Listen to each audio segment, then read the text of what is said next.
Good evening, everyone, and welcome to What Does the Bible Really Say? Global Bible Reading with Angel and Joseph Rocco. Today is March 26th, 2024, and my name's Angel, number one original OG of the Misfit Army Disciples and founder of Oneblood, Red Box Ministry, and the Misfit Army Disciples.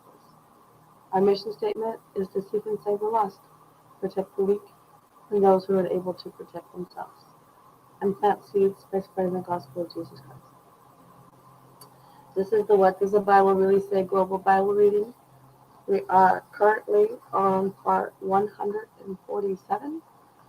We are in the book of 2 Samuel, chapter 23 and 24. The second part of the book of Samuel. This is the end of the book of Samuel. We start the book of 1 Kings tomorrow. And these are David's last words. I will be reading out of the NIV version, coming from Bullhead City, Arizona.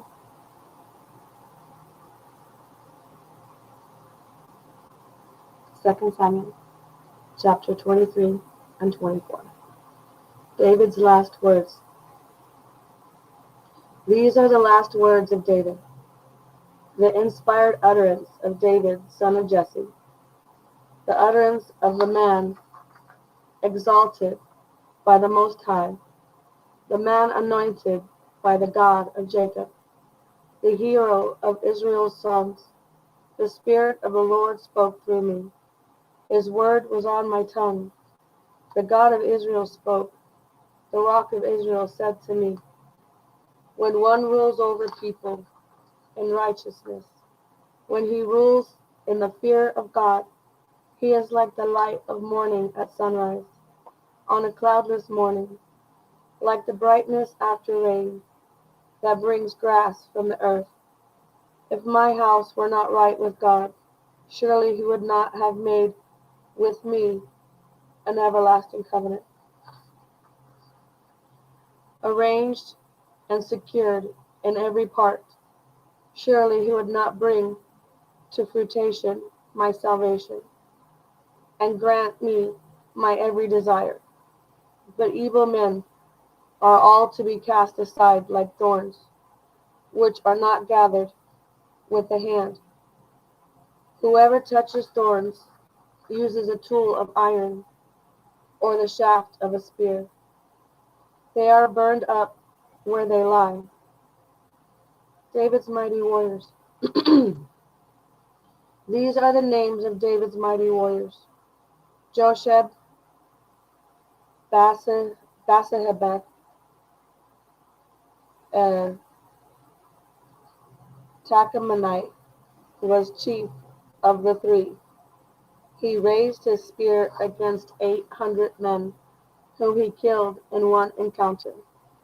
Next to him was Eleazar, son of Dodai, the Ahohite,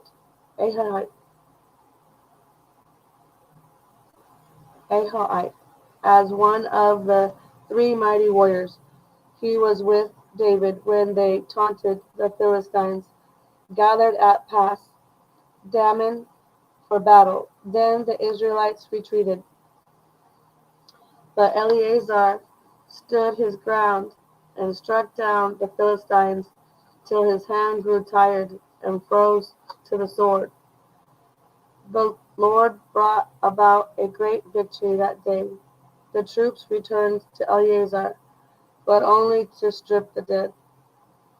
Next to him was Shammah, son of Agi, the Hararite. Then the Philistines band together at a place where there was a field full of lentils. Israel's troops fled from them, but Shammah took his stand in the middle of the field.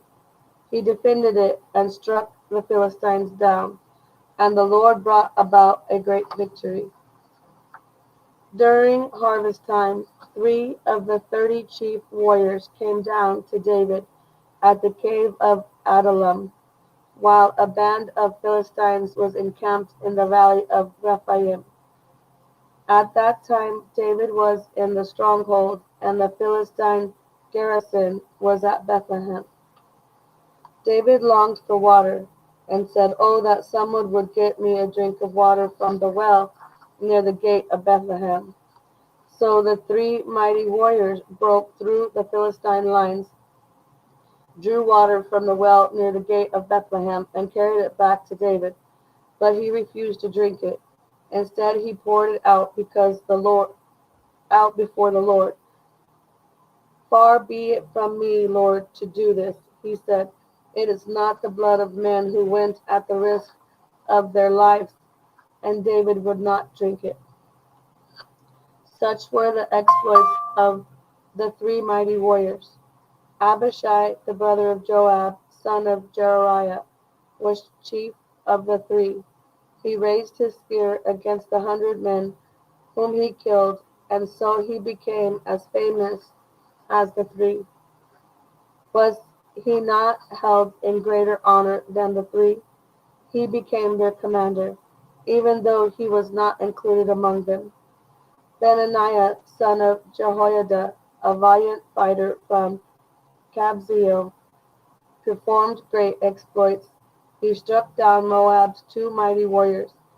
He also went down into a pit on a snowy day and killed a lion. And he struck down a huge Egyptian. Although the Egyptian had a spear in his hand, Benaiah went against him with a club. He snatched the spear from the Egyptian's hand and killed him with his own spear. Such were the exploits of Benaiah and Jehoiada. He too was famous as the three mighty warriors. He was held in greater honor than any of the 30, but he was not included amongst the three. And David put him in charge of his bodyguard. Among the 30 were Asahel, the brother of Joab, Elhanan, son of Dodo from Bethlehem, Shammah the Harodite, Elika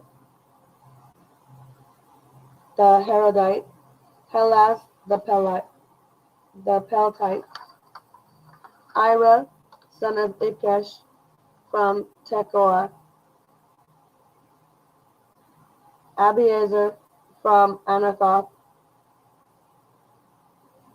Sibbecai the Hushathite, Zalman the Ahohite, Maharai the Nethanite, Halid, son of Bana the Netophathite, Ithai, son of Ribai from Gibeah and Benjamin, Benaniah the Parathonite,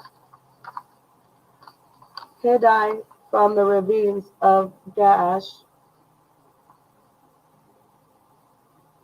Abiel from the Arbathite, Asmaveth the Barhamite, Eliaba the Shalbanite, the sons of Jashan, Jonathan, son of Shammah the Hararite, Ahiam, son of Shahar the Hararite, Eliphalet, son of Ahashbai the Maacathite,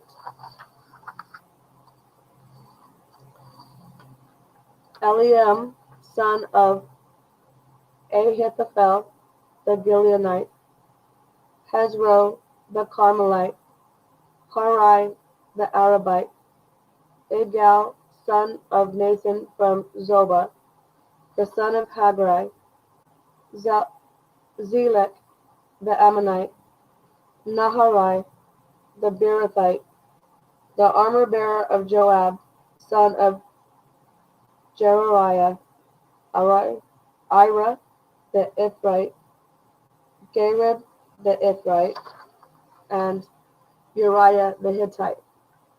There were 37 in all. David enrolls the fighting men again. The anger of the Lord burned against Israel. And he incited David against them, saying, Go and take a census of Israel and Judah. So the king said to Joab and to the army commanders with him, Go throughout the tribes of Israel, from Dan to Beersheba, and enroll the fighting men, so that I may know how many there are. But Joab replied to the king, May the Lord your God multiply the troops 100 times over, and may the eyes of the Lord the king see it. But why does the Lord the king want to do such a thing? The king's word, however, overruled Joab and the army commanders, so they left the presence of the king to enroll the fighting men of Israel. After crossing the Jordan, they camped near Aroer, south of the town in the gorge, and then went through Gad and on to Jazer. They went to Gilead and the region of Tatim, Hodshai, and on the Dan, Jan, and around toward Sidon. Then they went toward the fortress of Tyre, and all the towns of the Hivites and Canaanites. Finally, they went to Beersheba in the Negev of Judah. After they had gone through the entire land, they came back to Jerusalem at the end of 9 months and 20 days. Joab reported the number of the fighting men in the king in Israel. There were 800,000 able-bodied men who could handle a sword, and in Judah 500,000. David was conscience-stricken after he had counted the fighting men, and he said to the Lord, I have sinned greatly in what I have done. Now, Lord, I beg you, take away the guilt of your servant. I have done a very foolish thing. Before David got up the next morning, the word of the Lord had come to Gad, the prophet, David's seer. Go and tell David, this is what the Lord says. I am giving you 3 options. Choose one of them for me to carry out against you. So Gad went to David and said to him, Shall there come on you 3 years of famine in your land, or 3 months of fleeing from your enemies while they pursue you, or 3 days of plague in your land? Now then, think it over and decide how I should answer the one who sent me. David said to Gad, I am in deep distress. Let us fall into the hands of the Lord, for his mercy is great. But do not let me fall into human hands. So the Lord sent a plague on Israel from that morning until the end of the time designated, and 70,000 of the people from Dan to Beersheba died.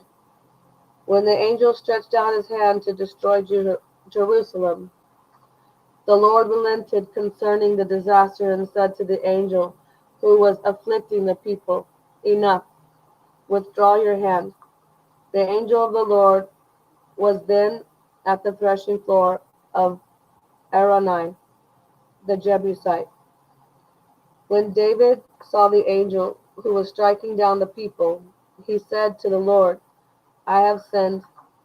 I, the shepherd, have done wrong. These are but sheep. What have they done? Let your hand fall on me and my family. David builds an altar. On that day, Gad went to David and said to him, Go up and build an altar to the Lord on the threshing floor of Araunah, the Jebusite.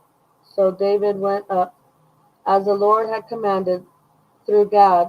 When Araunah looked and saw the king and his officials coming toward him, he went out and bowed down before the king with his face to the ground. Araunah said, Why has my lord the king come to his servant? To buy your threshing floor, David answered, so I can build an altar to the Lord. And the plague on the people may be stopped. Araunah said to David, "Let my lord the king take whatever he wishes and offer it up. Here are oxen for the burnt offering, and here are threshing sledges and ox yokes for the wood, your majesty." Araunah gives all this to the king. Araunah also said to him, "May the Lord your God accept you." But the king replied to Araunah, "No, I insist on paying you for it. I will not sacrifice to the Lord my God burnt offerings that cost me nothing." So David bought the threshing floor and the oxen and paid 50 shekels of silver for them. David built an altar to the Lord there and sacrificed burnt offerings and fellowship offerings.